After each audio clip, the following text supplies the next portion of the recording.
आपली ब्रोकोली ही मी थोड्याशा उकळत्या पाण्यात 3 ते 4 मिनटं अशी थोडीशी बॉईल करून घेतलेली आहे. आता मी याचे बारीक काप करून घेणार आहे. छोटे छोटे स्लाइस झाल्यानंतर आपल्याला ती मिक्सरमध्ये ग्राइंड करायची आहे.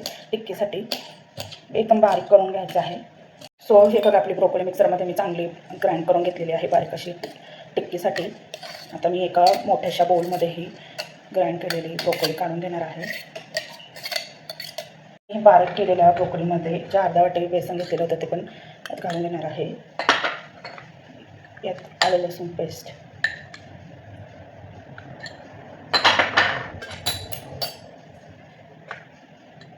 अर्धा चमचा लाल तिखट, गरम मसाला आणि धनापूड, यातच 1 टीस्पून इतके जिरे आणि हे आपल्याला चांगलं आता मिक्स करून घ्यायचं आहे टिक्कीचं मिश्रण. याचे आपल्याला छोट्या छोट्या गोल कोणत्याही शेपमध्ये चौकोनी किंवा गोल अशा टिक्क्या बनवून घ्यायच्या आहेत. या टिक्कीच्या मिश्रणामध्ये 1.5 चमचा इतकं मीठ घालून घ्यायचं आहे चवीनुसार. तर व्यवस्थित मिक्स करून घ्यायचं आहे. याच्या गोल गोल छोट्या छोट्या किंवा चौकोनी आकाराच्या टिक्क्या आपल्याला बनवून घ्यायच्या आहे. आता मी पॅन तापवण्यासाठी ठेवलेला आहे. आपल्याला टिक्क्या फक्त शालो फ्राय करायच्या आहे, डीप फ्राय करायच्या नाही. सो इथे मी आता अशा गोल आकाराच्या टिक्क्या बनवून घेणार आहे आणि मी याच्यात सुजी म्हणजेच रव्यामध्ये डीप करून घेणार आहे.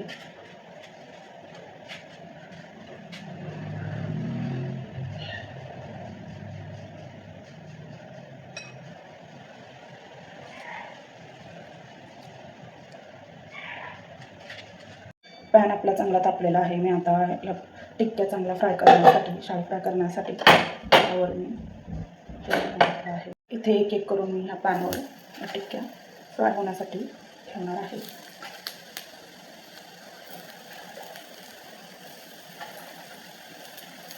सो आपले 5 मिनटं झालेले आहे. खालच्या साईडने आता चांगला पलटून घेऊ टिक्क्या.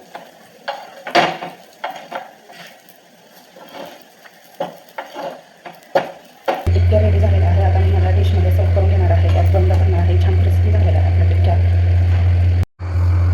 ब्रोकोली टिक्की आपली रेडी झाली आहे. मी एका डिशमध्ये सर्व केलेली आहे. आता आपण त्याला गार्निशिंगसाठी कोथिंबीर घातलेली आहे. खूप छान झाली आहे. टेस्टी व्हिडिओ आवडल्यास लाईक करा, शेअर करा, सबस्क्राईब करा. भेटूया पुढच्या व्हिडिओमध्ये. बाय.